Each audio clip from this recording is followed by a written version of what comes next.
Namaskar, this is Kapildev Sharma and I once again welcome you to my YouTube channel English by Kapildev Sharma। आखिरी video verbs का जिसमें कि आपको जितनी भी चीजें पढ़ाई, काफी समय से वर्ब्स मैंने पढ़ाई पूरी डिटेल में, जितने उसके finite, non finite, auxiliaries, models, सारे वेरिएशंस दिखाने के बाद, और ये आखिरी वीडियो जिसमें कि आपको सारी वर्ब्स को कंपाइल करके पिछले 10-20 साल में अलग अलग एग्जामिनेशंस में जो अलग अलग वेरिएशंस आए हैं इनको टॉप 100 क्वेश्चंस में डिफाइन करके यहां पर मार्क करना चाहूंगा। इससे 3 दिन पहले मैंने एक वीडियो डाल दिया था जिसमें सिर्फ क्वेश्चंस थे, ये वीडियो उनके आंसर्स डिफाइन करेगा आपको। तो जिस किसी ने वो वीडियो ना देखा हो, आई रिक्वेस्ट यू पहले वो वीडियो देखकर आप उन क्वेश्चंस की प्रैक्टिस कर लीजिएगा, आपके जो भी आंसर हो, फिर इस वीडियो से मैच करके आप उनके प्रॉपर एक्सप्लेनेशन के साथ आगे बढ़ सकते हैं। Before I proceed let me mark you कि हाँ, वर्ब्स के चैप्टर का ये एक्सरसाइज वीडियो है जिसमें कि पार्ट 1 यू रहेगा, बिकॉज मैंने उसमें टॉप 100 क्वेश्चंस मार्क किए थे और आशा करता हूं कि अगर 100 क्वेश्चंस को मैं डिफाइन एक ही वीडियो में करूंगा तो 1 मिनट ईच क्वेश्चन से भी 2 घंटे का वीडियो बनेगा, थोड़ा ज्यादा लंबा हो जाता है। कोशिश रहेगी कि आप एक पार्ट में टॉप 50 क्वेश्चंस देख लें और नेक्स्ट पार्ट में टॉप जो बचे कुछ 50 क्वेश्चंस हैं वो देख लीजिएगा। तो जी हाँ, स्टार्टिंग दिस सेशन नाउ, लेकिन उससे पहले एक बार मार्क करना चाहूं कि मैं अपने चैनल पर अभी तक नाउन, प्रोनाउन, एडजेक्टिव्स, आर्टिकल्स और वर्ब्स, टाइम और टेंस पूरे पढ़ा चुका हूं जिनकी अलग अलग प्लेलिस्ट है। एक बार प्लेलिस्ट सेक्शन में जाकर आप चेक कर सकते हैं। तो पूरी noun along with its test paper, noun practice set, फिर प्रोनाउन पूरी उसका टेस्ट पेपर जिसमें कि एक ही वीडियो में पूरी नाउन या प्रोनाउन या फिर वो टॉपिक रिवाइज हो जाता है जो आज वर्ब के साथ हम लोग करेंगे। तो एक बार चेक कर लीजिएगा, मेरे चैनल पर ग्रामर की अलग प्लेलिस्ट है, वहां से आपको वीडियोस मिल जाएंगे बहुत सारे। अलग अलग पार्ट ऑफ स्पीच की वोकैबुलरी की अलग प्लेलिस्ट है जिसमें कि आपको root words, idiom phrases, antonyms, synonyms और ऐसी बहुत सी चीजें वोकैबुलरी को कैसे बेहतर बना सकते हैं वो मिल जाएगी। कुछ प्रीवियस ईयर पेपर के, कुछ तो नहीं, काफी सारे सीजीएल 2020-19, स्टेनोग्राफर 2020-19, सीडीएस के पेपर मैंने सॉल्व करा दिए हैं, तो आपके लिए बहुत ज्यादा बेनिफिशियल होगा। जिस किसी ने ना देखे हो, एक बार प्रीवियस ईयर पेपर की प्लेलिस्ट चेक कर सकते हैं। और हाँ, कुछ वीडियोस आपके एग्जाम्स को ध्यान में रखते हुए parajumbles, sentence rearrangements, RC, cloze test के भी मौजूद हैं, एक बार आप चेक कर सकते हैं। अपार्ट फ्रॉम दिस, डेली एक फ्री क्लास रहती है मेरी 5 बजे शाम को अनअकैडमी के यूट्यूब चैनल बैंक प्रो पर। तो आपका स्वागत है। इस वक्त जब मैं ये लाइव वीडियो रिकॉर्ड कर रहा हूं, मैं पूरी एसपी बख्शी किताब सॉल्व करा रहा हूं, नाउन की exercise, pronoun, adjective, articles, ETC. तो kindly join me over there. Free class है, कोई पेमेंट के लिए आपसे नहीं कहा। अनअकैडमी के यूट्यूब चैनल पर बैंक प्रो 5 बजे शाम को डेली। इसके अलावा और भी क्लासेस जो ऑनलाइन होती हैं, अगर आप में से कोई बैंकिंग के लिए मेरे साथ आना चाहे तो शाम 7 बजे अनअकैडमी पे क्लास होती है ग्रामर की, अनअकैडमी प्लस पर, जो पेड क्लास है। सब्सक्रिप्शन है, आप आ सकते हैं, चाहे तो ले सकते हैं। और 8 बजे इन सब चीजों की प्रैक्टिस डेली रहती है, तो पढ़ना लिखना डेली साथ में हो जाता है।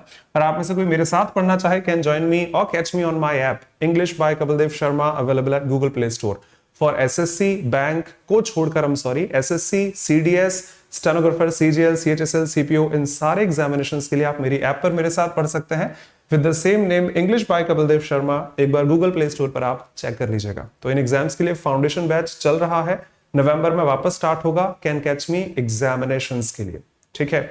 और हाँ जी, इसके अलावा आप एक बार चेक कर सकते हैं, जो बच्चे मेरे साथ हैं आपके लिए तो मस्ट है Telegram channel with the same name English by Kapildev Sharma, आपको ज्वाइन करना है।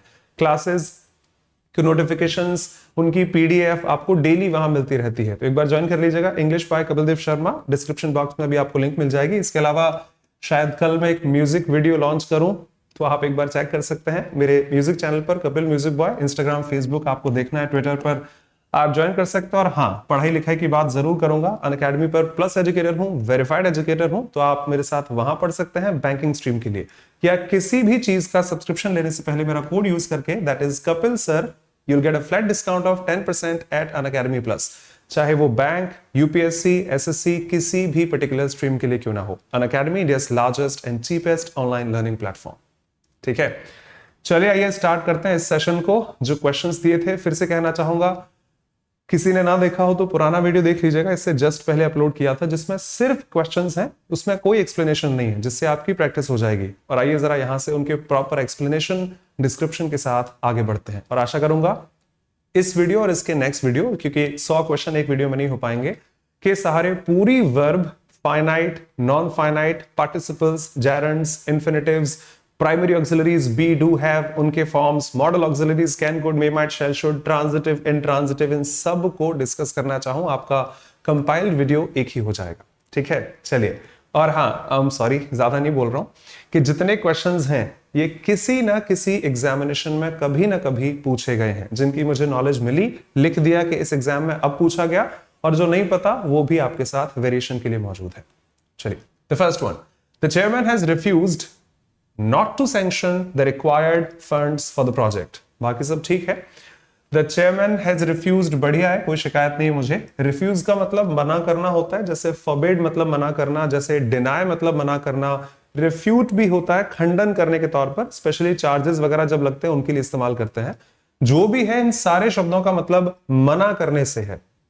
और जब खुद शब्द में मना करना आ चुका है तो उसके जस्ट बगल बाद अगर आप दोबारा नॉट लिखेंगे, तो जैसे मैथ्स में कोई चीज अगर आपको नेगेटिव बनानी है तो आप उसके पहले एक माइनस लगा देते हैं, अच्छी बात है, नेगेटिव बन गया।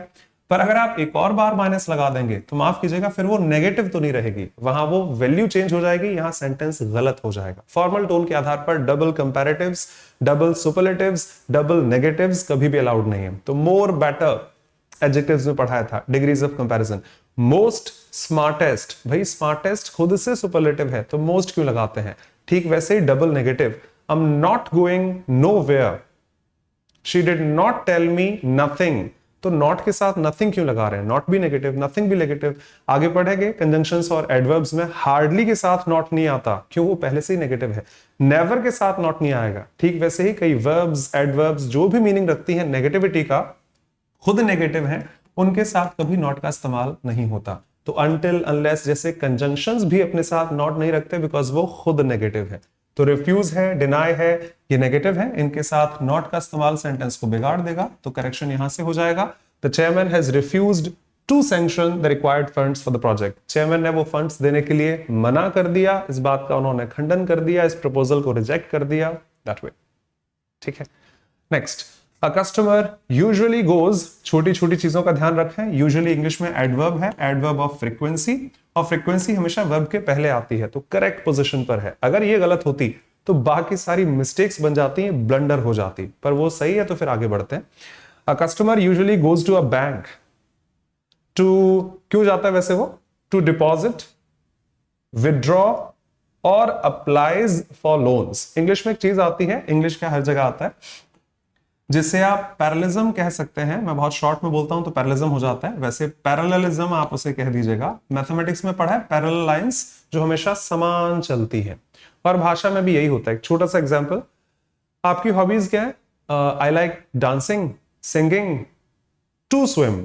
अब ये बीच में अब्रप्ट लगेगा डांसिंग सिंगिंग के साथ में, टू स्विम, या तो सारे से साथ में कह दीजिए I like dancing, singing, swimming, rapping, जो आप कहना चाहें, या फिर सारे 2+V1 से बना दो, I like to dance, swim, do this, do that, etc। ये बीच में अब्रप्ट इंफॉर्मेशन अजीब हो जाती है, इसको पैरेललिज्म कहा जाता है।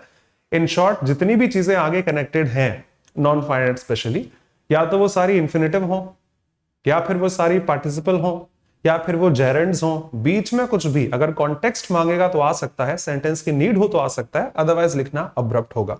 तो customer goes to a bank, बढ़िया है, कस्टमर बैंक जाता है। क्यों जाता है? सर या तो डिपॉजिट करने जाएगा, 2+V1, ये वही है जो लोग मेरे साथ रोज कनेक्टेड है उनको एक कहानी पता होगी, 3 into 2+5। 3 into 2+5 मतलब जो चीज यहां कनेक्टेड है वही इससे कनेक्टेड है, और भी लिख दोगे तो वही उससे कनेक्टेड भी रहेगी। तो यहां भी वही है, टू डिपॉजिट, या तो वो पैसे जमा करने जाएगा, या फिर विदड्रॉ, ये भी वर्ब की फर्स्ट फॉर्म है, डिपॉजिट की तरह इंफिनिटिव से कनेक्टेड है, या फिर क्या करेगा? लोन वोन के लिए अप्लाई करेगा। तो यहां पर अप्लाइज मत कीजिए, क्योंकि एसईएस फॉर्म है, टू के साथ V1 एक, V1 दो, तीसरी भी आपको V1 ही लिखनी पड़ेगी, और to apply for loans. I repeat, he goes to bank to deposit, to withdraw money, और टू अप्लाई फॉर लोन्स। अब वो टू आपने कॉमन लेके बाहर निकाल दिया है, जिसके बाद आप V1 V1 V1 जितनी लिखना चाहें लिख सकते हैं। किसी कारण से अगर वहां पर ING होती कि for example he goes to a bank depositing, यहां लिखा होता है withdrawing, और फिर लिखा होता है applies, आप सहमत होंगे, आंसर हो जाता है applying for loans। पैरेललिज्म की बहुत सारी एरर एसएससी से ज्यादा बैंक में पूछी जाती है, पर हाँ हर एग्जामिनेशन में कभी ना कभी वेटेज इस बात का बना रहता है। ठीक है, next one, the radio broadcasted.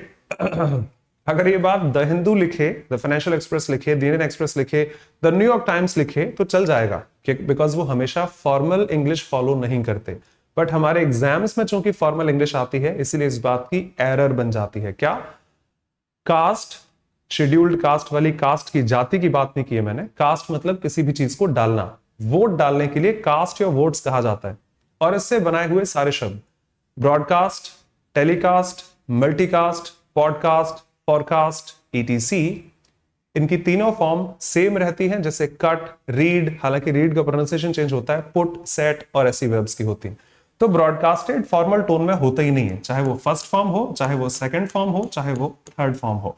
The radio broadcasted देखने में अच्छा लग रहा है, बट द रेडियो ब्रॉडकास्ट है वो V2E, लेकिन ईडी नहीं लगती।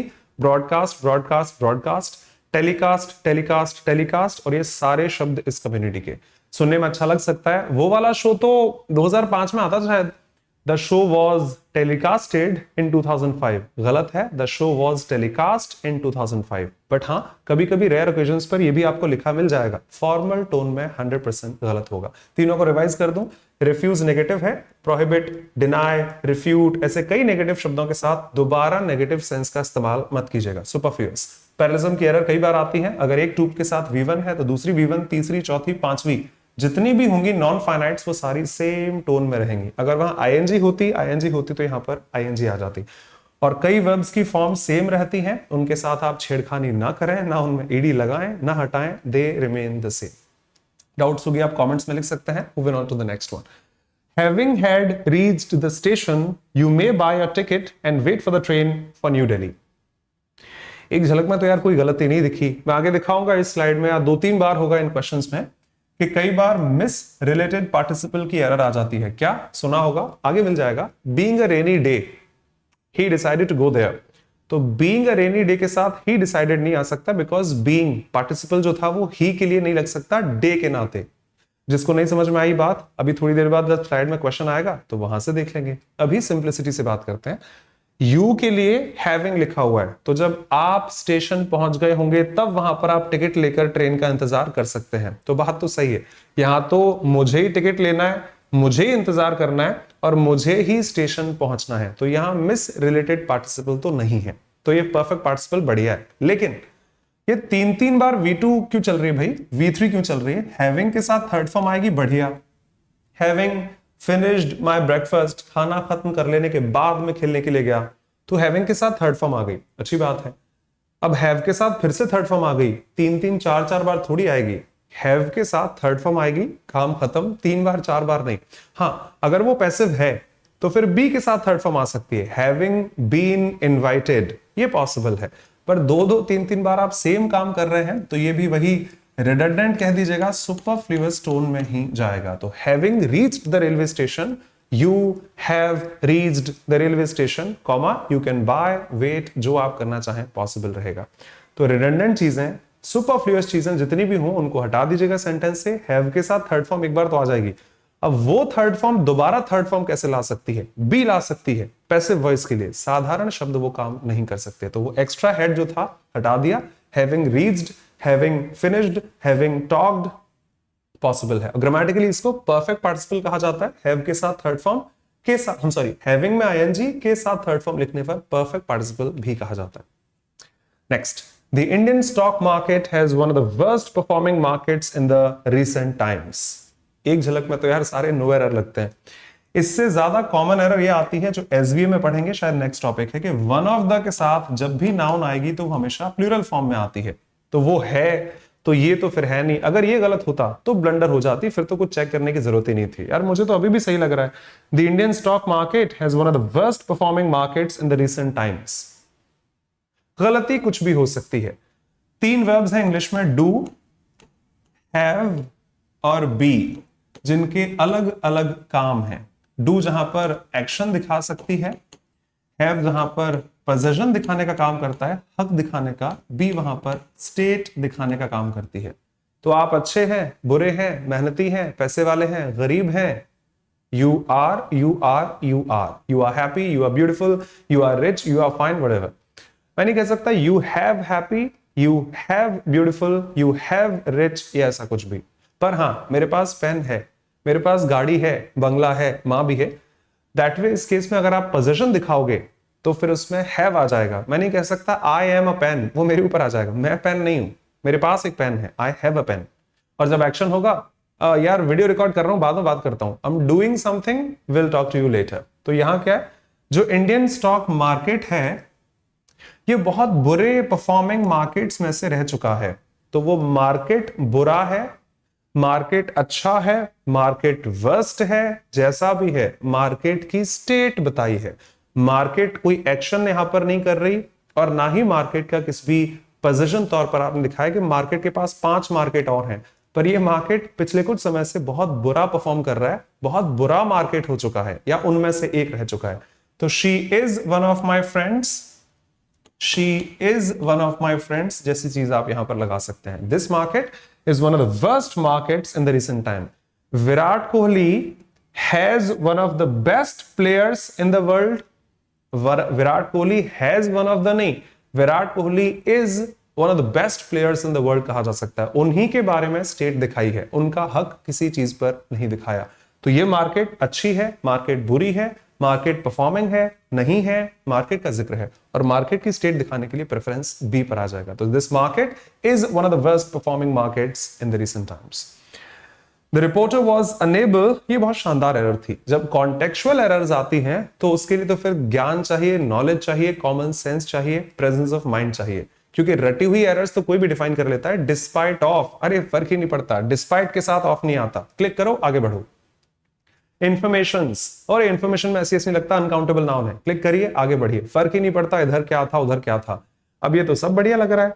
द रिपोर्टर वॉज अनेबल, कोई वो काम नहीं कर पा रहा है, to elicit information from the police. Illicit एक एडजेक्टिव है, वर्ब है ही नहीं, जिसका मतलब होता है अवैध। आई रिपीट, इलिसिट एक एडजेक्टिव है, जैसे इलीगल होता है जिसका मतलब होता है अवैध। और आप यहां पर वर्ब प्लेस करना चाहते हैं टू के साथ, वर्ब की फर्स्ट फॉर्म इंफिनिटिव, तो सेंटेंस तो यही गलत हो गया कि यहां पर इलिसिट तो नहीं आएगा। अब क्या आएगा वो मुझे भी नहीं पता, पर सेंटेंस फ्रैक्शन गलत है, क्लिक करके मैं आगे बढ़ सकता हूं एग्जाम में टाइम बचाने के लिए, पर यहां तो हम लोग सीख रहे हैं। तो ऐसे बहुत सारे कंफ्यूजिंग वर्ड्स मैं प्लेलिस्ट में डाल चुका हूं, किसी ने ना देखा हो तो देख लीजिएगा। वीडियो नंबर 2 शायद 3 और 4 या 3 4 5 सॉरी, वर्ब स्टार्ट करने के बाद 3 वीडियो में पढ़ाया था most confusing words in English, कि भाई अफेक्ट क्या है, इफेक्ट क्या है, अडेप्ट, अडेप्ट, अडॉप्ट, ऐसे बहुत सारे शब्द मैंने आपको दिखाए थे 3 वीडियोस में, एक बार चेक कर सकते हैं वर्ब्स की प्लेलिस्ट में।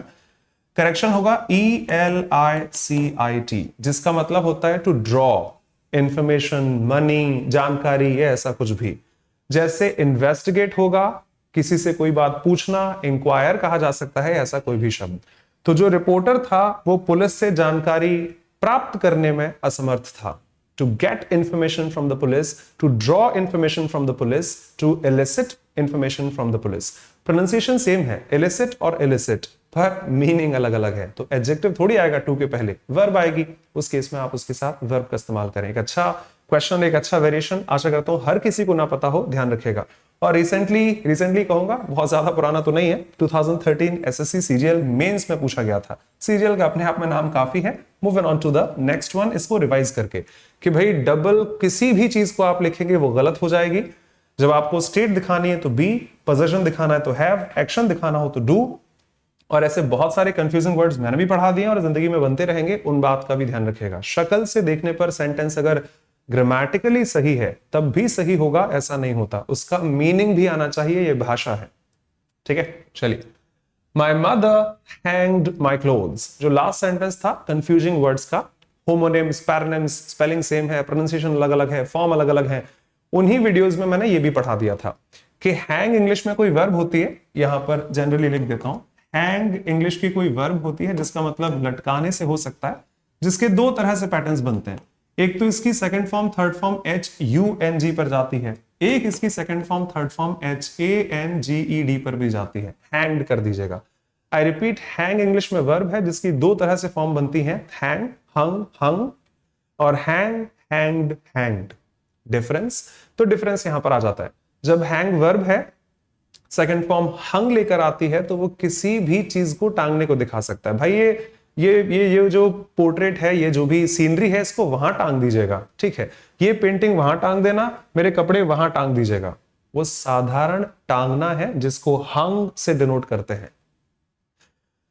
कभी कभी किसी को फांसी पर भी टांगा जाता है जिससे उसकी डेथ हो जाएगी, तो वो टेक्निकल शब्द अलग ही चलेगा।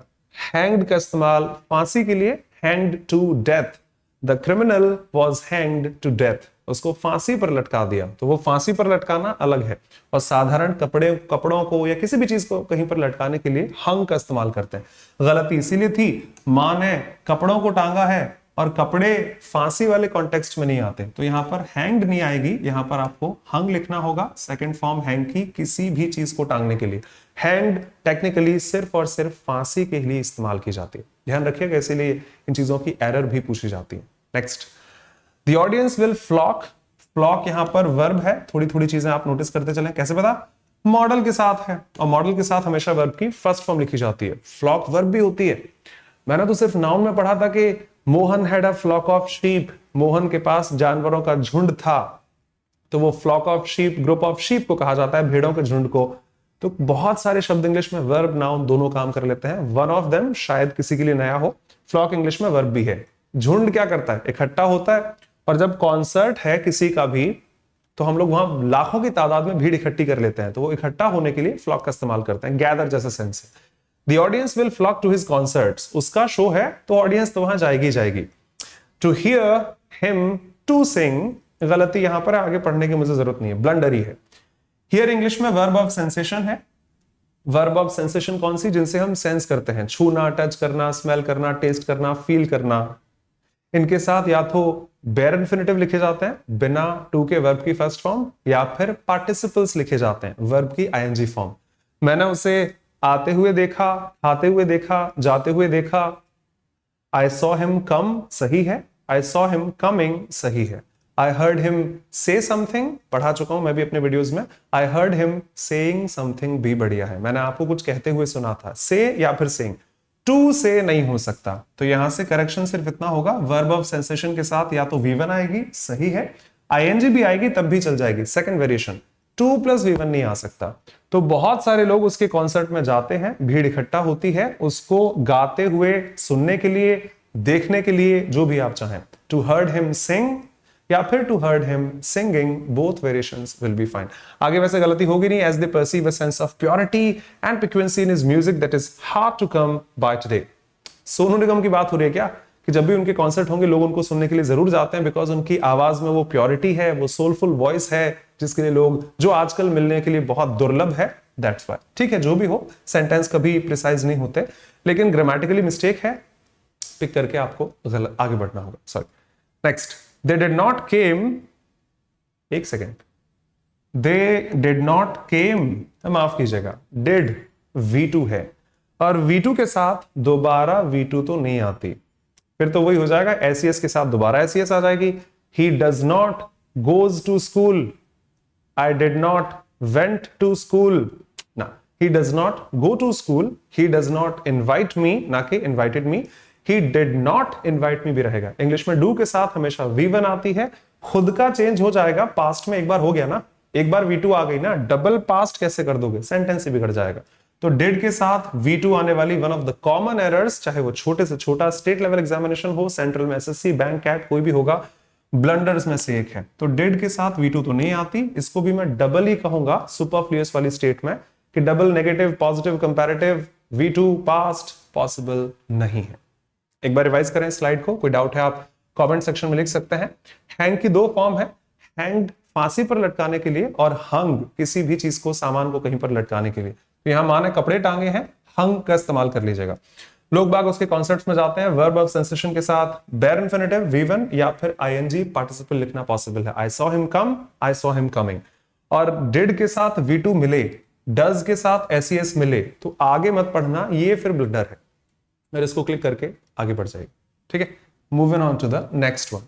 School offers many opportunities of meeting helpful people, reading useful books, and obtain information about a variety of public careers. बाकी सब ठीक था। 2 सेकंड पहले जब मैंने फर्स्ट स्लाइड समझाई थी तो एक बात बताई थी कि भाई जब भी आपको कोई सेंस मार्क करना हो तो वहां पर पैरेललिज्म का ध्यान रखिएगा, पैरेलल चीजें। अगर इन्फिनिटिव है तो सारे इन्फिनिटिव होंगे, अगर पार्टिसिपल है तो सारे पार्टिसिपल होंगे, अगर जेरेंड है तो सारी जेरेंड्स रहेंगी। फर्स्ट स्लाइड, सेकंड क्वेश्चन था इस बात का, टू डिपॉजिट, टू विड्रॉ, और to apply for loans. Same काम यहां भी हो जाएगा। क्या? स्कूल बहुत सारी अपॉर्चुनिटीज ऑफर करते हैं अच्छे अच्छे लोगों से मिलने की, आईएनजी फॉर्म है। अच्छी किताबें पढ़ने की, रीडिंग, वो आईएनजी है, ये भी आईएनजी है, सेम पैरेलल टोन है। और बहुत कुछ सीखने की, हासिल करने की, तो ऑब्टेन फर्स्ट फॉर्म है। पुरानी जितनी भी चीजें हैं, of meeting people, reading books, obtaining information, तो यहां पर भी आईएनजी लगा दीजिएगा। आई एम सॉरी, जैसे ये वर्ब फॉर्म थी आईएनजी में, वैसे ये वर्ब फॉर्म है आईएनजी में, वैसे ही उसके आने वाली 6 भी लिखी जाएंगी तो सारी की सारी आईएनजी फॉर्म से ही रहेंगी। Parallelism one of the common errors जो पूछी जाती है। अगर इन्फिनेटिव है, पार्टिसिपल्स हैं, जेरेंड्स हैं, तो समान टोन में हमेशा चलनी चाहिए। Meeting, reading, obtaining. I hope so इसमें कोई शिकायत नहीं होनी चाहिए। Next, the problems that our country has and will face are the outcome of selfishness of so called saviours. इसके लिए एक ब्लैंक स्लाइड लेना अच्छा होगा। मैं अगर आपको आसानी से इस बात को समझा पाऊं शायद बेहतर होगा। एक सेकंड रुकिएगा, बिकॉज इस बात को समझाना थोड़ा बेहतर है इन माय ओपिनियन कि इस बात को खुद से समझ लेते हैं। एक सेंटेंस देखिए, she has and will do this. ये मैं हालांकि कई बार पढ़ा चुका हूं, लेकिन फिर से एक बार आपको समझा दूं। She has and will do this, उसने ये काम किया है और आगे भी करेगी। I am and will go there, मैं जा रहा हूं और वहीं जाऊंगा, और कहां जाऊंगा। कई बार ये अच्छी एरर है, इसलिए मैंने ब्लैंक स्लाइड लेकर इसको समझाना चाहा। कई बार हम एक ऑक्सिलरी इस्तेमाल करते हैं, हैज अलग है, और दूसरी ऑक्सिलरी इस्तेमाल करते हैं, विल अलग है। और इतना हम सब जानते हैं कि मॉडल्स के साथ हमेशा वर्ब की फर्स्ट फॉर्म लिखी जाती है, पर हैज के साथ फर्स्ट फॉर्म नहीं, हैज के साथ हमेशा थर्ड फॉर्म लिखी जाती है। और पैरेलल टोन में ओमिशन कह दीजिएगा। अगर आप इसके साथ वर्ब नहीं लगाएंगे कोई बात नहीं, ग्रामर आने वाली मेन वर्ब को इसके साथ सेटिस्फाई करेगी। और चूंकि आगे डू है तो ग्रामेटिकली ये सेंटेंस पढ़ा जाएगा, ग्रामर इसको पढ़ेगी, she has do and will do the same. उसने यही काम किया, वो तो आगे भी यही करेगी।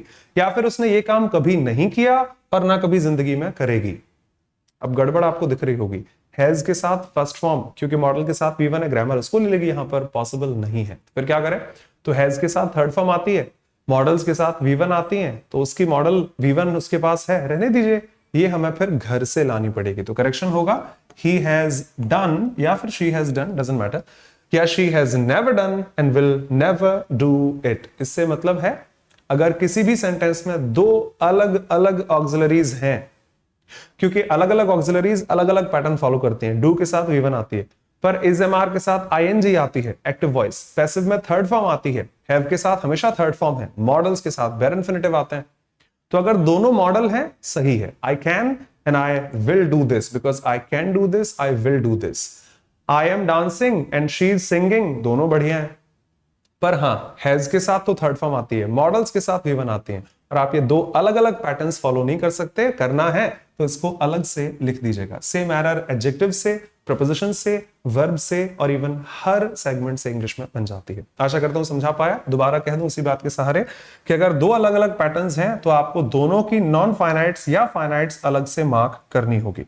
और इस नाते गिवन स्टेटमेंट का करेक्शन हो जाएगा, the problems that our country has, जो हमारे देश ने परेशानियां झेली हैं और आगे झेलेंगे, या ऐसा कुछ भी जो लिखा हुआ था वहां पर, the problems that our country has and will face, तो वो जज कीजिएगा। विल के साथ फर्स्ट फॉर्म है, विल फेस, तो मॉडल तो फर्स्ट फॉर्म ले सकती है, पर हैज के साथ कुछ भी नहीं है और नहीं है तो ग्रामर इसी को पिक करेगी, हैज फेस हो जाएगा।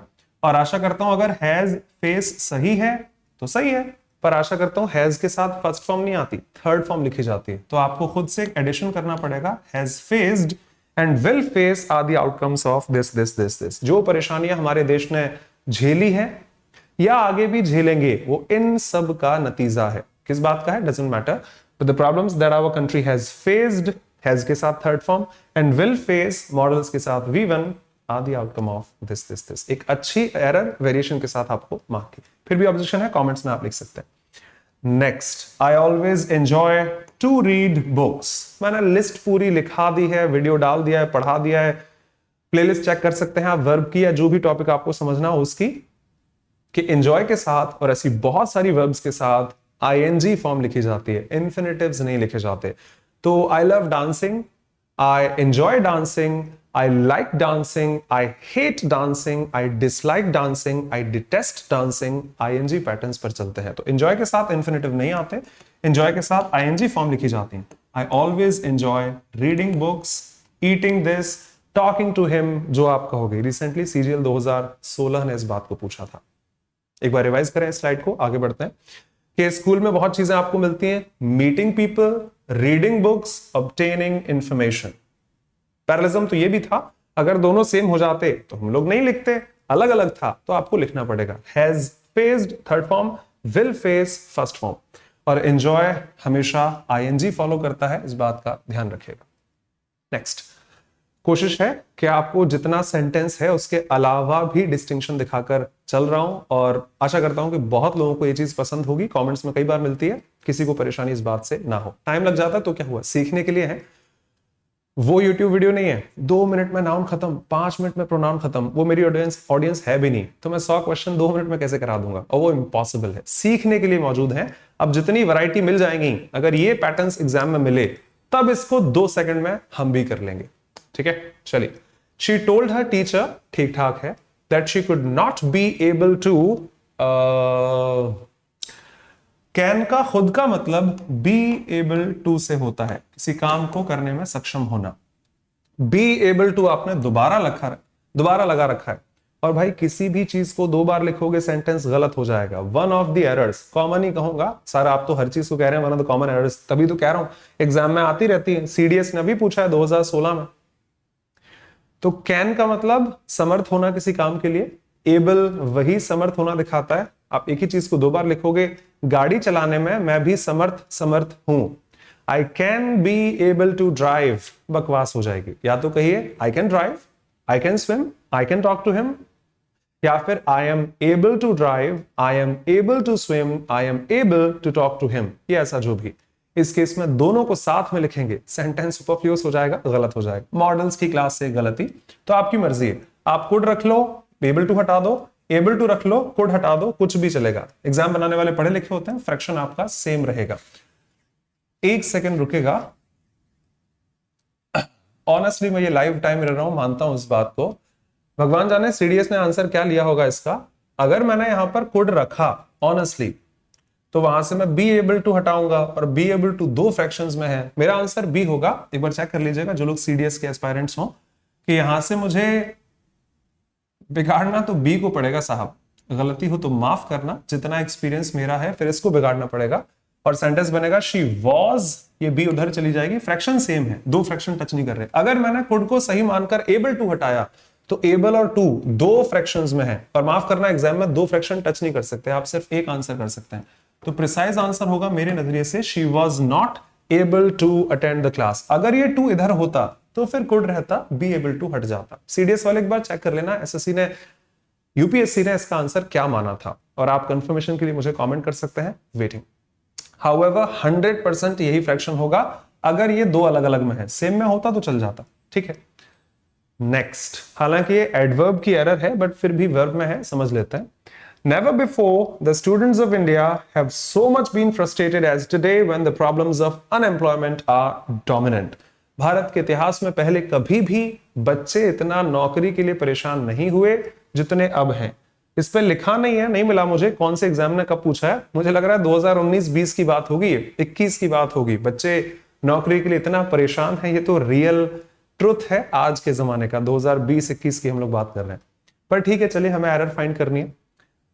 नेवर इंग्लिश में एडवर्ब ऑफ फ्रीक्वेंसी में आती है, एडवर्ब है। अभी मेरी एक लाइन सुनकर मुझे जज मत करना। आपने उस वीडियो में ऐसा कहा था, भाई नाउन की अलग अलग क्लास होती है, प्रॉपर है, कॉमन है, मटेरियल है, एब्स्ट्रैक्ट है, कॉन्क्रीट है, एब्स्ट्रैक्ट है, या फिर काउंटेबल है, अनकाउंटेबल है। अच्छा, मैस्कुलिन है, फेमिनिन है, तो उस क्लास में घुसेंगे तब वेरिएशंस चेंज होते हैं। वन वर्ड में नाउन को डिफाइन नहीं किया जा सकता, वैसे ही वन वर्ड में एडवर्ब्स को डिफाइन नहीं किया जा सकता कि वो मैनर है, प्लेस है, फ्रीक्वेंसी है, रीजन है, अफर्मेशन है, नेगेशन है, क्वांटिटी, एक्सटेंट क्या है वो। तो बस इतना कहूंगा, नेवर से अगर सेंटेंस स्टार्ट हुआ एडवर्ब ऑफ फ्रीक्वेंसी, जिसमें हार्डली, बेयरली, स्कार्सली, सूनर, सेल्डम और ऐसे बहुत सारे शब्द आते हैं, तो इस केस में आपको इन्वर्जन देना पड़ेगा। अब भाई अच्छा सेंटेंस वर्ब में मिला तो लिख दिया, वैसे एडवर्ब्स की क्लास में बेहतर समझेंगे हम लोग भी। इन्वर्जन के नाते वर्ब हमेशा सब्जेक्ट से पहले आती है। जैसे एक छोटा सा एग्जांपल लिख दूं कि भाई तबीयत कैसी है, तो मैं लिखूंगा हाउ यू आर। और आप बाखूबी जानते हैं हाउ यू आर नहीं हो सकता, क्योंकि आपने किसी एडवर्ब से स्टार्ट किया है। हाउ यू आर ना होकर करेक्शन होगा हाउ आर यू। ये वर्ब सब्जेक्ट से पहले पहुंच जाएगी। सेम करेक्शन यहां भी है। नेवर बिफोर, ऐसा पहले कभी नहीं हुआ कि बच्चे इतने परेशान हुए हों। सब्जेक्ट के बाद वर्ब है, इन्वर्जन के नाते आपको इसको पहले लिखना होगा। Have the students of India so much been frustrated, और ऐसा कुछ भी। जिसको नहीं समझ में आया माफ करना, ये इन्वर्जन है। अभी YouTube पे अभी तक तो नहीं पढ़ा है, जो लोग लाइव और प्रीमियर देख रहे हैं, आगे एक आध 2-4 महीने बाद अगर आप देखते हैं तो आपको प्लेलिस्ट उसकी भी मिल जाएगी, कंजंक्शंस या फिर एडवर्ब के चैप्टर में। बट ध्यान रखना, इन्वर्जन के नाते जब भी एडवर्ब से स्टार्ट हो, बहुत इसमें लिमिटेशन होती है, वन वर्ड में डिफाइन नहीं कर सकता, तब आपको ऑक्सिलरी हमेशा पहले लिखनी पड़ती है। आपका जन्म कब हुआ था, when you were born नहीं कहा जाता, when were you born कहा जाता है, क्योंकि when इंग्लिश में एडवर्ब है, how इंग्लिश में एडवर्ब है, और ऐसे बहुत सारे शब्द। नेवर इंग्लिश में एडवर्ब है, जो अपने साथ पहले वर्ब लेके आएगी, सब्जेक्ट उसके बाद आएगा। बेहतर डिस्क्रिप्शन के लिए इन्वर्जन देखें मेरे वीडियोस में। अगर आप बाद में देख रहे हैं, लाइव देख रहे हैं, तो कुछ समय में आपको मेरे साथ भी मिल जाएगा। Thank you. The reasonable behaviour of his daughter was thoroughly upset mister Mishra. ये भाई बीएसआरबी के एग्जाम जब होते थे बहुत पहले, 1988 में पूछा था पटना वाले में। ये एग्जाम्पल मैंने कई एग्जामिनेशंस में कई बार देखा है, इतनी बार। 1988 में तो मैं भी पैदा नहीं हुआ था, 89 में हुआ था। लेकिन हाँ, तब से लेकर अब तक 30 साल के इतिहास में कई एग्जाम्स ने इस एरर को कई बार पूछा है। तो आपको कॉमन प्रैक्टिस में अपनी किताब में, इंटरनेट से, कहीं से भी मिल जाएगी। बहुत कॉमन आंसर है। क्या आपका जो बिहेवियर था, आपकी बेटी का जो बिहेवियर था, was thoroughly upset this। Was English में वही वर्ब है, अपसेट एडजेक्टिव है, होता है, पर अपसेट इंग्लिश में वर्ब भी है।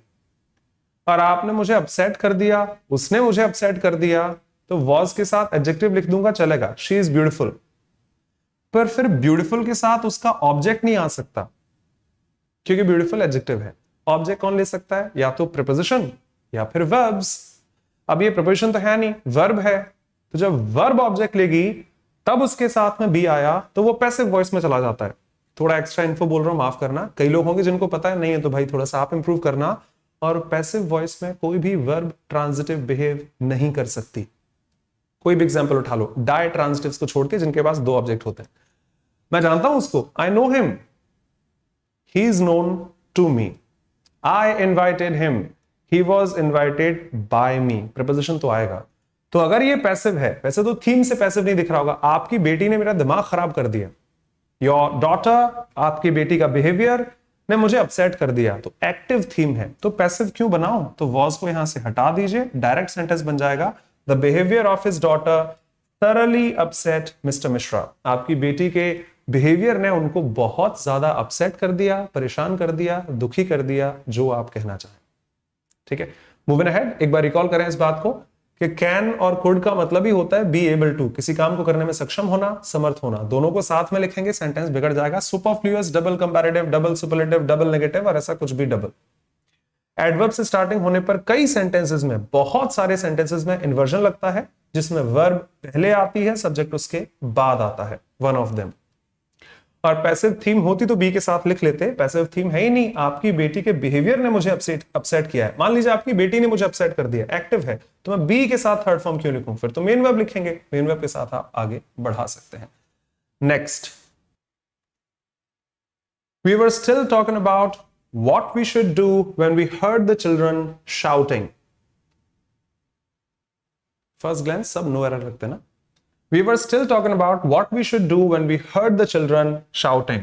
हम तो तब भी वही बात कर रहे थे कि हमें क्या करना चाहिए जब हमने उन बच्चों को चिल्लाते हुए देखा, सुना, जो भी आप कहना चाहेंगे। ये फिर से आ गया, भोपाल 1988 में पूछा गया था। We were still talking about, हम लोग उसी बारे में बात कर रहे थे। किस बारे में? कि हमें क्या करना चाहिए, what we should do when we heard the children shouting. सब ठीक है, शाउट होता तो भी चल जाता, शाउटिंग है तब भी सही है। heard somebody do something, heard someone doing something, verb of sensation के साथ participles और इन्फिनेटिव्स, बेयर इन्फिनेटिव, बिना टू के वर्ब की फर्स्ट फॉर्म दोनों ही आ जाते हैं, तो ये तो ठीक है यार, तो कोई बात नहीं, नो एरर भी तो एक चीज होती है, कभी कभी नो एरर भी क्लिक करना बन जाता है, जानबूझ कर रखा, बिकॉज हमेशा गलती निकालना जरूरी नहीं है, कभी कभी नो एरर भी आते हैं। जी हाँ, बीइंग अ रेनी डे आ गया वो जिसकी बात कर रहा था मैं, मिस रिलेटेड पार्टिसिपल।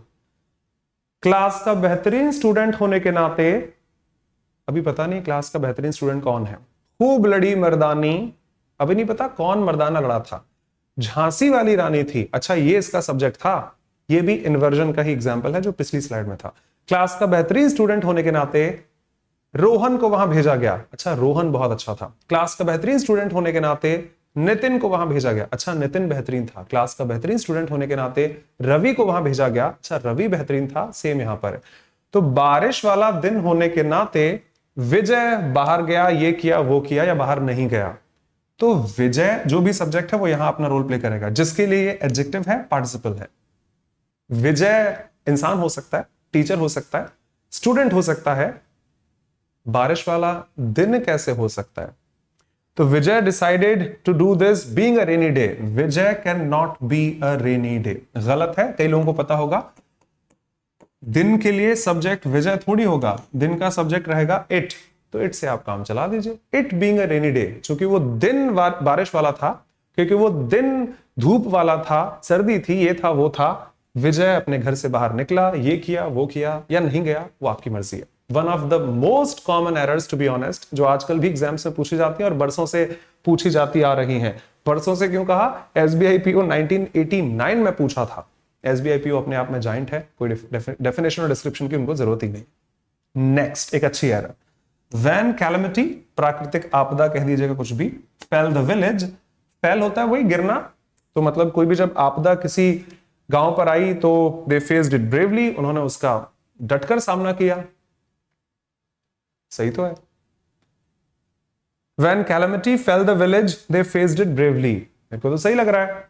याद कीजिएगा दो शब्द पढ़ाए थे, एक था फॉल जिसकी सेकंड फॉर्म थी फेल, थर्ड फॉर्म जाती है फॉलन, पर किसी की second form, I repeat verb के ही चैप्टर में, इसी प्लेलिस्ट में second, third, fourth, fifth video मैंने आपके लिए डाले हैं जिसमें मोस्ट कंफ्यूजिंग वर्ड्स को डिस्कस किया है, देखने में सेम लगते हैं, ट्रांजिटिव है, इनट्रांजिटिव है, होमोनिम, पैरानिम, बहुत सारे, जिसमें फेल खुद भी एक वर्ब होती है, सेकंड फॉर्म फेल्ड हो जाती है, थर्ड फॉर्म फेल्ड हो जाती है, उस तरह से भी मीनिंग कुछ आएगा। फॉल होता है गिरना और फेल हो जाता है गिराना।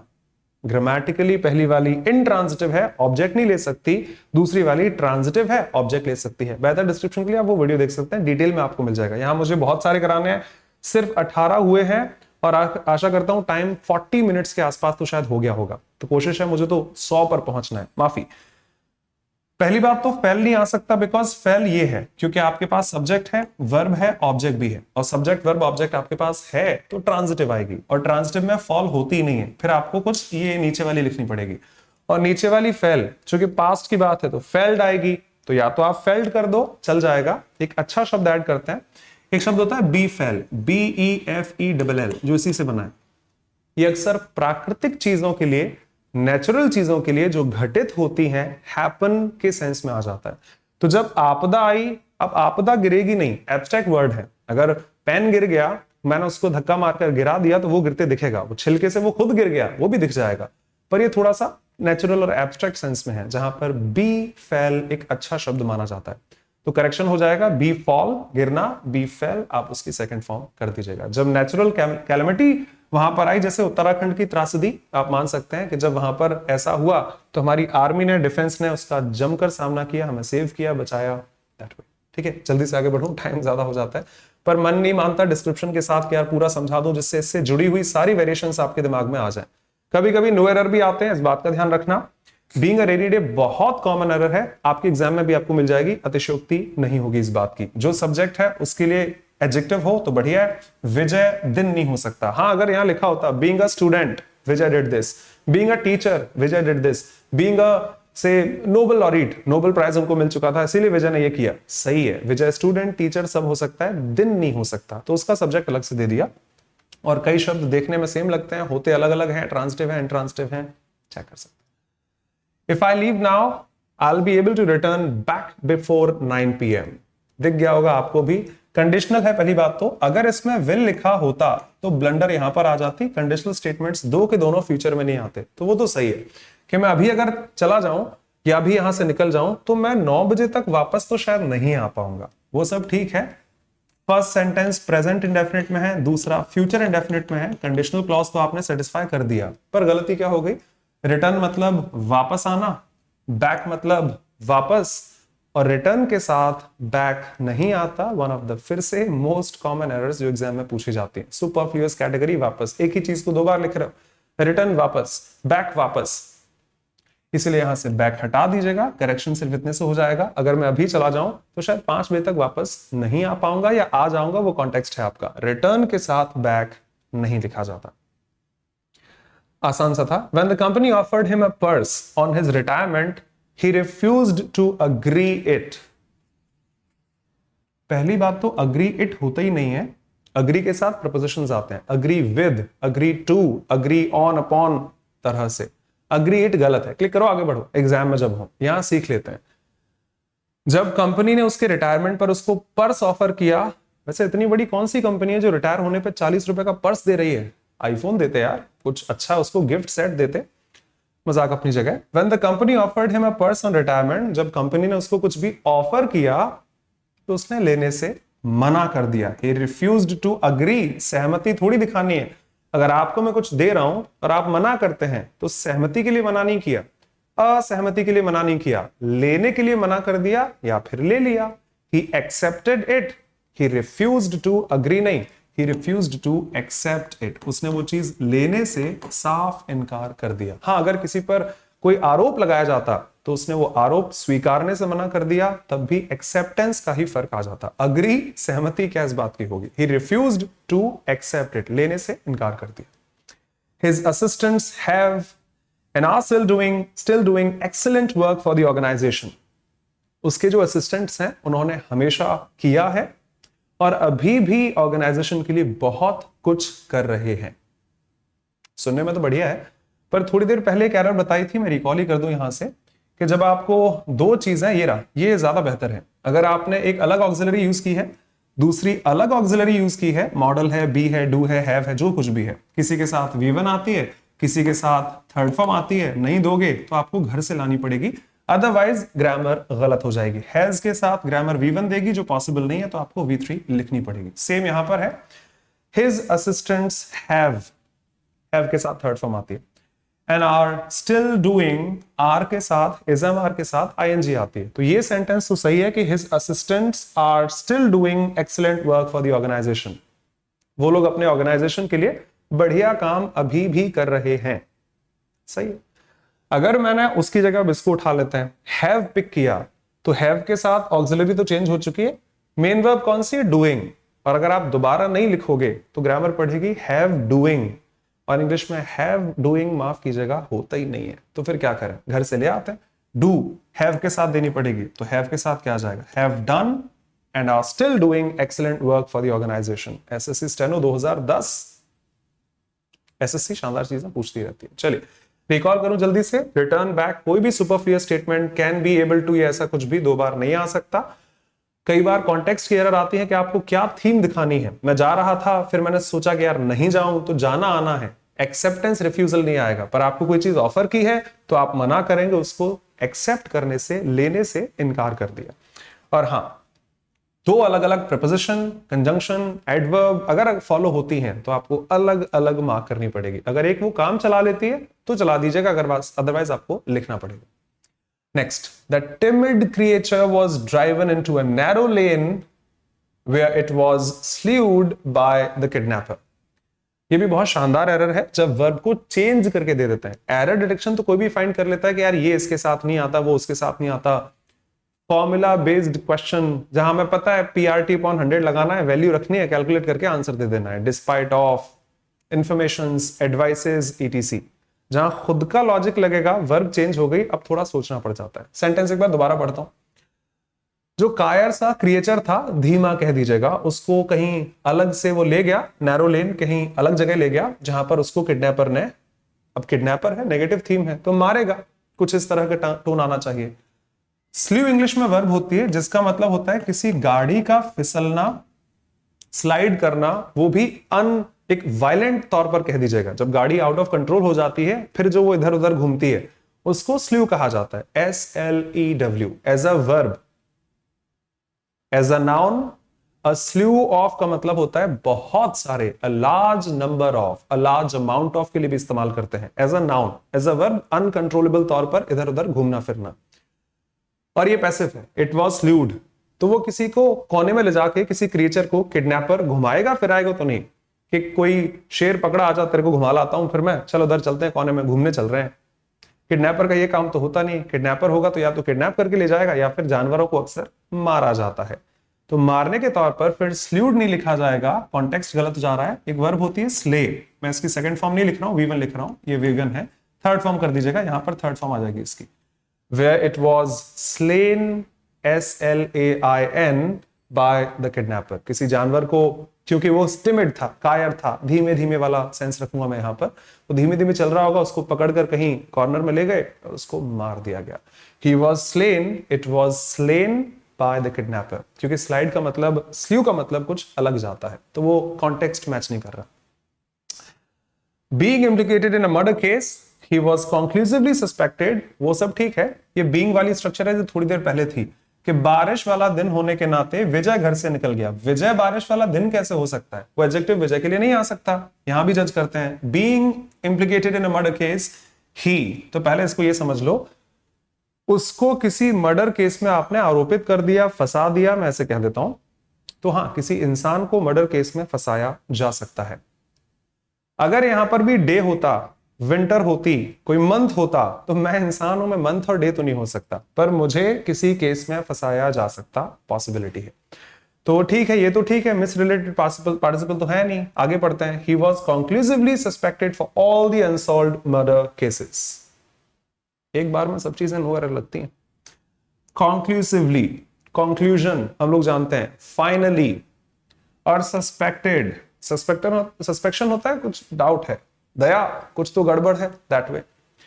ये आपस में कॉन्ट्रडिक्टरी टर्म्स है। कैसे? जो चीज फाइनल हो चुकी है इसका मतलब सत्यापित है, इसका मतलब कंफर्म है, और जिस पर आपको शक है वो कंफर्म नहीं हो सकता, और जिसका आपको कंफर्म है फिर शक कैसे?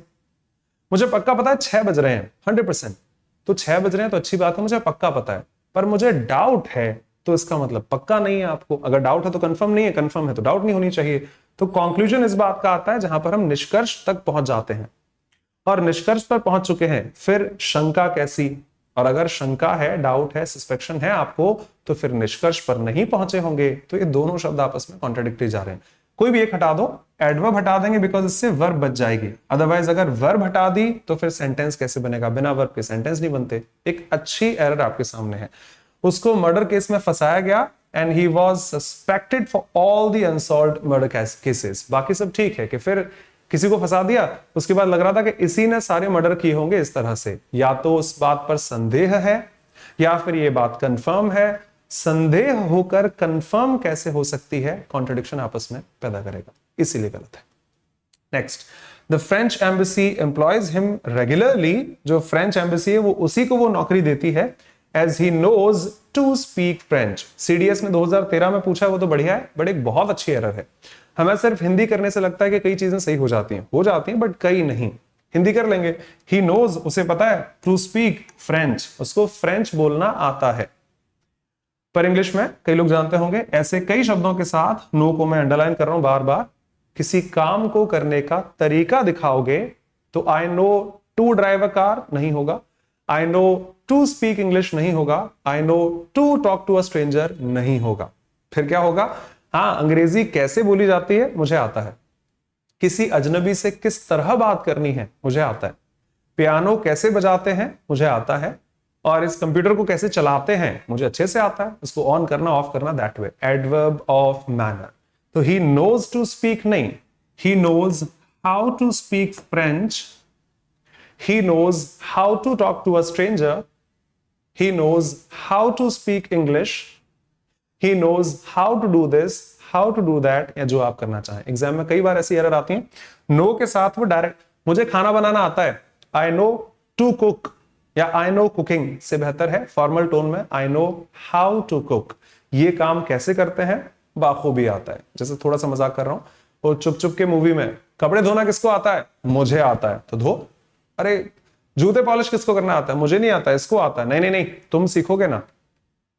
किसी काम को करने का तरीका है, कपड़े किस तरह धोते हैं, जूते किस तरह पॉलिश किए जाते हैं, ये काम कैसे होता है, वो काम कैसे होता है, काम करने का तरीका। I know how to do this, how to do that. Quick revision इस स्लाइड का।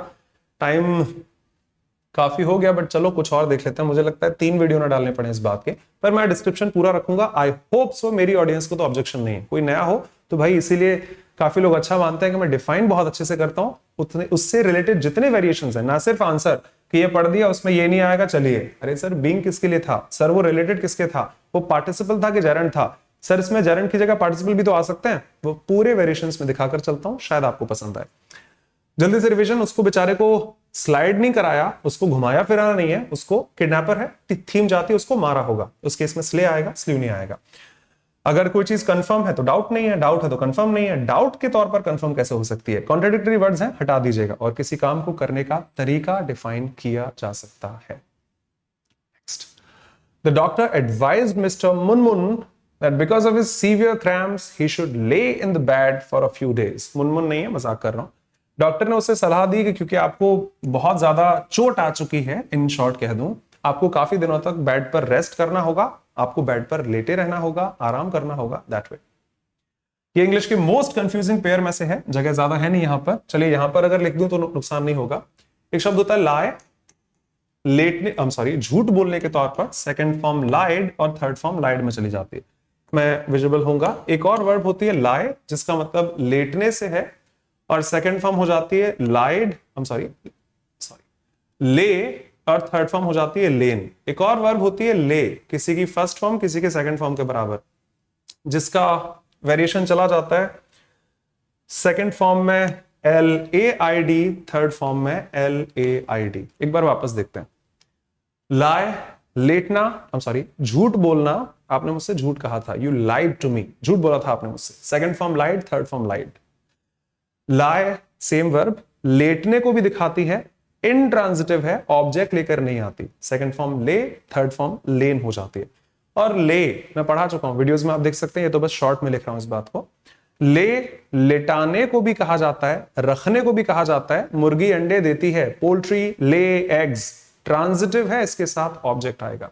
Second form laid, third form laid में चली जाती है। तो मैंने यहां पिक किया क्या, डॉक्टर ने उसको एडवाइस दिया है कि आपको बिस्तर पर लेटे रहना होगा। पहली बात तो आपको लेटना है, आपको लेटाना नहीं है किसी को।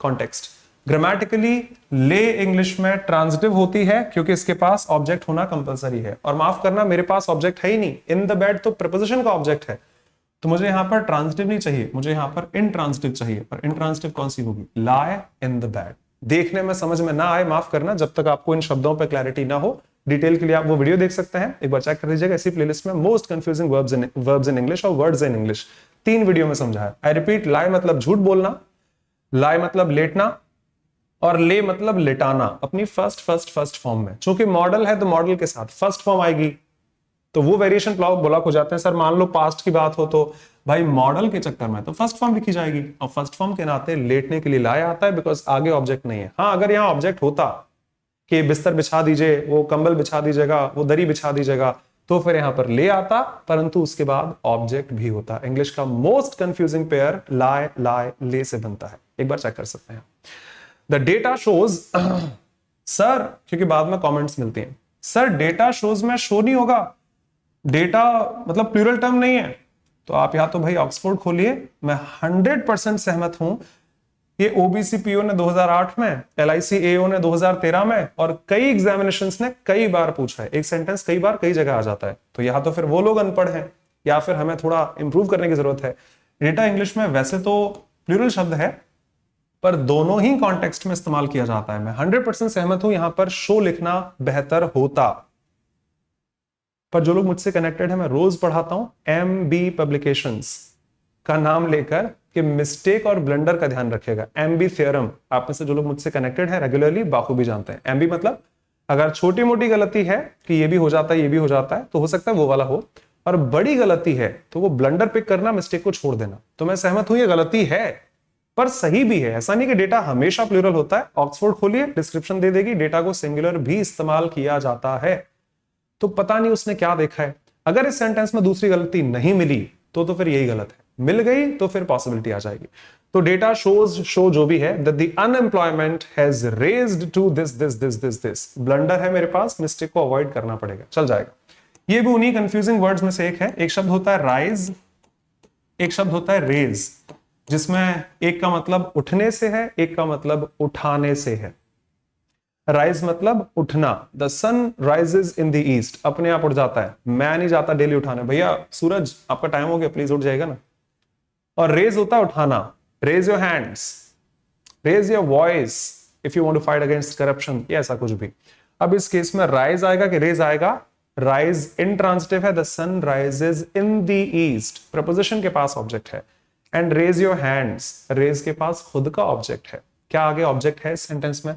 डेटा दिखाता है कि जो अनएम्प्लॉयमेंट है वो 6% की दर से बढ़ गई है, जो पिछले 5 साल में हाईएस्ट है, या 6% पहुंच गई है, जो पिछले 5 साल में हाईएस्ट है। वो ठीक है, टू लिखना है, बाय लिखना है, दोनों चल जाएंगे अलग अलग कॉन्टेक्स्ट में, किसी के मन में हो। रेज्ड ट्रांजिटिव है, के साथ ऑब्जेक्ट आएगा। Raise your voice, raise your hands, raise the volume, आगे ऑब्जेक्ट है नहीं तो माफ करना, ट्रांजिटिव नहीं लगा सकता, फिर मुझे इंट्रांजिटिव लिखना होगा। और इंट्रांजिटिव कौन सी है? राइज। हालांकि थर्ड फॉर्म में राइजन हो जाएगी, जो मुझे मेंशन करने की जरूरत नहीं है, मैं आपको समझा चुका हूं। तो इसकी यहां थर्ड फॉर्म आ जाएगी, बस ये पॉसिबिलिटी है, बिकॉज हैज के साथ हमेशा थर्ड फॉर्म लिखी जाती है। ये बहुत अच्छी एरर्स हैं, जिसको नहीं पता हो भाई आप खुद से पढ़ लेना, मैं पढ़ा चुका हूं यूट्यूब पर, तो वीडियोस को देखकर आप कंफर्म कर सकते हैं। Most confusing words in English. He complained to the police that his briefcase had been stolen and that he was lifted without any money. उसने पुलिस से कहा कि उसका बैग चोरी हो चुका है और उसे बिना पैसे के उठा दिया गया। क्या? किसी का बैग चोरी हो गया तो आपको बिना पैसे के उठा दिया गया? ये क्या बात हो रही है? लिफ्टेड मत दीजिए साहब, लेफ्ट कर दो। मेरे पास अब कुछ नहीं बचा। I am left with nothing, या ऐसा कुछ भी। He was left with nothing. चूंकि उसका पर्स चोरी हो गया, उसका बैग चोरी हो गया, उसका सूटकेस चोरी हो गया, तो अब उसके पास कुछ भी नहीं है। ये कॉन्टेक्स्ट तो बनता है। उसको उठा दिया, गिरा दिया, बिठा दिया, लिटा दिया, इससे क्या सेंस बनेगा? तो चूंकि उसने पुलिस से कंप्लेंट की कि उसका ब्रीफकेस चोरी हो चुका है और उसके पास अभी कुछ भी नहीं है। He was left with no money या फिर without any money। एक बार रिकॉल क्विकली इस बात का, ये डॉक्टर ने उसको एडवाइस किया, एक बार चेक करना वीडियो से भी या खुद से आप जानते हो तो। लाई, लाई और ले, most confusing words in English, उसी में है। राइज और रेज मैं पढ़ा चुका हूं, और कभी भी कुछ भी आ सकता है। लिफ्टेड, लिफ्ट होता है उठाने के तौर पर, जबकि किसी के पास पैसे नहीं है तो he is left with nothing, कुछ नहीं बचा उसके पास। He is left, was left वाला सेंस बनेगा। टाइम को देखते हुए मैं इस वीडियो के ये 3 क्वेश्चंस कराकर फिनिश करूंगा, क्योंकि फिर तो 2-2.5 घंटे का वीडियो बन जाएगा। नेक्स्ट वीडियो में उनको कंपाइल कर लूंगा, इसीलिए मैंने पार्ट 1 लिख दिया था पहले। पता है 100 क्वेश्चन एक वीडियो में तो नहीं हो सकते। डिस्क्रिप्शन के साथ सिर्फ आंसर मैं भी मार्क कर सकता हूं, इसका बी है, उसका डी है। The PM said that his party would not repeat the mistakes, कौन सी mistake? Done by the previous government. प्रधानमंत्री ने कहा कि वो गलतियां नहीं करेंगे जो पिछली सरकार ने की है। सही लग रहा है यार। The PM said that his party would not repeat the mistakes done by the previous government. वो गलतियां जो उन्होंने की हैं हम लोग नहीं करेंगे। मेरी तरफ से तो नो एरर है, पर गलती तो थी। क्या गलती होगी? कॉलोक्वियल टर्म्स इन इंग्लिश। एक छोटा सा एग्जांपल इस बात को समझाने के लिए। अटेंशन के साथ, अटेंशन आप बाखू भी जानते हैं क्या मीनिंग रखता है। हिंदी में कहा जाता है प्लीज ध्यान देना, ध्यान दीजिएगा, और वो देना इंग्लिश में ट्रांसफॉर्म होता है गिव से। पर आप बाखूबी जानते हैं गिव अटेंशन नहीं होता, वी पे अटेंशन। लेकिन सर पे मतलब तो पैसे देने वेने के लिए आता ना, पेमेंट, पे, इस तरह से। अब कॉलोक्वियल टर्म्स हैं, इस तरह लिखे जाते हैं तो लिखे जाते हैं, इसमें मैं कुछ नहीं कर सकता। पे अटेंशन होता है आप जानते होंगे, पे हीड होता है बाखूबी जानते होंगे। कुछ गलती यहां भी ऐसी है। पीएम ने कहा कि उनकी पार्टी वो गलतियां वापस नहीं करेगी जो पिछली सरकार ने की हैं। We don't do mistakes, we make mistakes. शायद पता होगा। अच्छा हाँ यार, ये नोटिस ही नहीं किया। अरे हाँ हाँ, सही है सही है। We make mistakes, we don't do mistake. हाँ, कमिट भी सुना होगा। ही कमिटेड अ मिस्टेक, उसने गलती की है। Commit a mistake, make a mistake, we don't do mistakes in English. अंग्रेजी के हिसाब से कमिट अ मिस्टेक हो सकता है, कमिट वो छोटी मोटी हो गई, सरकार जो गलती करेगी वो कमिट में नहीं आएगी, फिर वो मेक मिस्टेक में, आपने गलती की है, वो मैं वो इंसान नहीं हूं। You have made a mistake, not you have done a mistake. हमारी गलतियां कमिट में भी आ जाती हैं, डू तो नहीं आएगा। So you have made a mistake, you have committed a mistake, not do और डन अ मिस्टेक। एक अच्छा शब्द है, शायद आपको याद हो, वो रुकी जैसे कि वो भूल गई हो वो चाबी लाना वहां से। ये बहुत शानदार एरर है, सीजीएल मेंस ने पूछा है, सीजीएल का स्टैंडर्ड अपने आप में काफी है। She stopped and said that, उसने कहा कि she had forgotten taking the keys from the key hole. ये शानदार है, मैंने समझाया है, पढ़ाया है किसी वीडियो में, वर्ब के ही चैप्टर में, कैसे बहुत सारे शब्द हैं इंग्लिश में जिनके साथ इंफिनिटिव लिखना भी जायज है 2+V1, और जिनके साथ जेरेंड्स लिखना भी जायज है आईएनजी फॉर्म, पर मीनिंग अलग अलग आता है।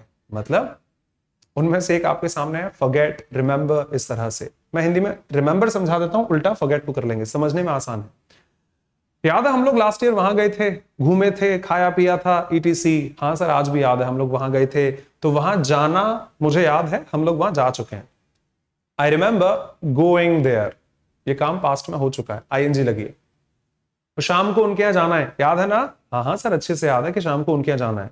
अब जाना है, अभी गए नहीं है, पर वहां जाना मुझे याद है, और वहां जाना मुझे याद है। I remember going there, I remember to go there. वहां जाना मुझे याद है, हम लोग वहां जा चुके हैं। वहां पर जाना, वो घूमना फिरना, वो पिताजी हमें घुमाने ले गए थे तो उनका मुझे घुमाना, अपने हाथ से खाना खिलाना, अरे सब याद है, ये काम हो चुका है। I remember going there. या मैं भूल गया, आई फॉरगॉट गोइंग देयर, गए थे, हाँ गए थे सर, यार मेरे को याद नहीं आ रहा कि हम लोग वहां गए थे, आई फॉरगॉट गोइंग देयर। पर हाँ हाँ हाँ, मुझे याद है शाम को उनके यहाँ जाना है, कल उनके यहाँ जाना अच्छे से याद है, अभी गए नहीं है, जाएंगे। I have to go, I remember to go there. अब वो रुकी है, उसने कहा कि यार चाबी लेना भूल गई, इसका मतलब चाबी ली नहीं है अभी। वो रुकी एकदम से और उसने कहा कि यार मैं चाबी, वो ताला लगाना भूल गई, 1 सेकंड, 2 मिनट से आ रही हूं बस, ताला नहीं लगाया है। जो काम नहीं हुआ उसके लिए फिर आईएनजी नहीं आती। ये हर वर्ब में मत चिपका देना, कुछ शब्दों के साथ है रिमेंबर, फॉरगेट और ऐसे कुछ भी, तो फॉरगेट के साथ आईएनजी लगाना जो काम हो चुका है को भूलने के सेंस में आएगा। पर जो काम हुआ ही नहीं है उस केस में 2+V1 लिखी जाती है। तो यहां कॉन्टेक्स्ट के हिसाब से टू टेक रहेगा कि वो रुकी और बोली कि मैं यार ताला लगाना भूल गई, तो मैं 2 मिनट से ताला लगा के आ रही हूं, ताला नहीं लगाया था।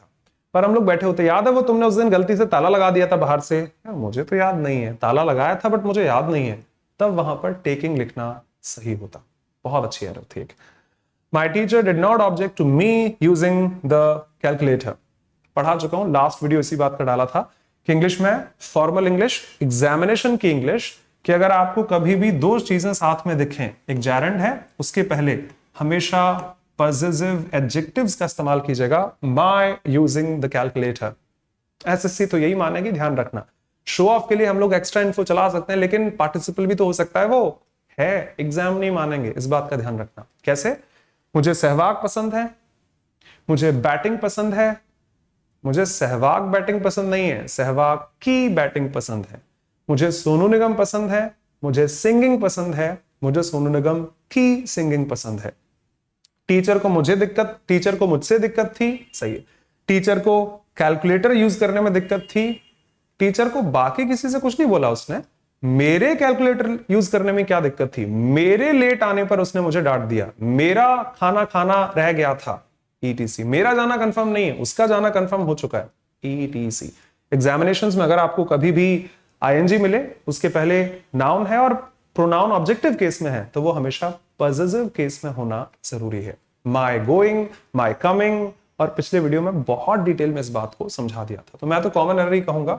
टाइम देखते हुए कि हो चुका है, मैं इस वीडियो को 30 क्वेश्चंस पर फिनिश करता हूं, कोशिश करूंगा नेक्स्ट वीडियो में समझा दूं, क्योंकि लेंथ भी मैटर करती है।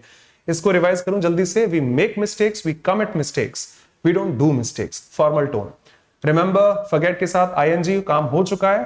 2+V1 काम होने वाला है, अभी हुआ नहीं है। और हाँ, अगर आपके पास कभी जेरेंड्स हैं, ऑब्जेक्ट टू के साथ जेरेंड ही आती है, looking forward to, with a view to, accustom to, addicted to, इनमें जेरेंड्स ही आते हैं। और जेरेंड के पहले अगर कुछ भी आया तो वो अपने पॉजिटिव केस में होना कंपलसरी है। ठीक है, आगे हैं बहुत सारे, पर माफी, इनको आगे देख लेंगे, नो ऑब्जेक्शन। पार्ट 2 देख लीजिएगा। जिन लोगों ने पार्ट 1 देखा है, अगले 2-3 दिन में अपलोड कर दूंगा मैं। और बहुत कुछ आप मेरे चैनल से पा सकते हैं, भगवान की दया से इसीलिए स्टार्ट किया था कि जो लोग अच्छी अच्छी जगह नहीं जा सकते, पे नहीं कर सकते, फ्री में वो सारी चीजें पढ़ लें। और स्टेप बाय स्टेप वही पढ़ाता आ रहा हूं, आगे भी पढ़ाता रहूंगा पेशेंस के साथ। डेली वीडियो नहीं डाल सकता, माफ कीजिएगा। ग्रामर की अलग अलग प्लेलिस्ट है, noun, pronoun, adjective, articles, time और टेंस, और अब तो वर्ब भी पढ़ा दिए अभी तक लाइव जब बोल रहा हूं। आगे आप देखोगे इसमें आपको adverb, conjunction, preposition, voice, narration और बहुत कुछ मिल जाएगा। वोकैबुलरी की अलग प्लेलिस्ट है, एक बार चेक कर सकते हैं। Vocabulary, antonyms, synonyms, one words, idiom phrases, root words, अपनी हिस्ट्री, एटमोलॉजी, ओरिजिन के साथ बेहतर डिफाइन किया है, जैसे आप ग्रामर के लिए पसंद करते हैं। प्रीवियस ईयर पेपर सीडीएस के, स्टेनोग्राफर के, एसएससी सीजीएल के और बहुत सारे करा दिए। एक बार प्रीवियस ईयर पेपर वाली प्लेलिस्ट खोलकर देख लीजिएगा। और काफी videos, parajumbles, reading comprehension, sentence rearrangements, cloze test, RCs के भी मौजूद हैं, अलग अलग एग्जामिनेशंस को ध्यान में रखते हुए। डेली 5 बजे क्लास होती है। जो लोग लाइव देख रहे हैं, आप कल से आ जाओ, क्योंकि एसपी बख्शी पूरी किताब पढ़ा रहा हूं, इससे ज्यादा क्या बोल सकता हूं। और आपका सपोर्ट रहा तो आगे पैरामाउंट ऐसी किसी भी बुक को मैं पिक करके उसको भी सॉल्व करा लूंगा। तो ये समझ लो आपकी पूरी किताब मेरे साथ 30 दिन में खत्म हो जाएगी, इससे अच्छा नहीं हो सकता। शाम 5 बजे अनअकैडमी के यूट्यूब चैनल बैंक प्रो पर डायरेक्ट आप पहुंच सकते हैं, या फिर मेरे टेलीग्राम से लिंक ले लीजिएगा, पीडीएफ भी वहीं मिल जाती है।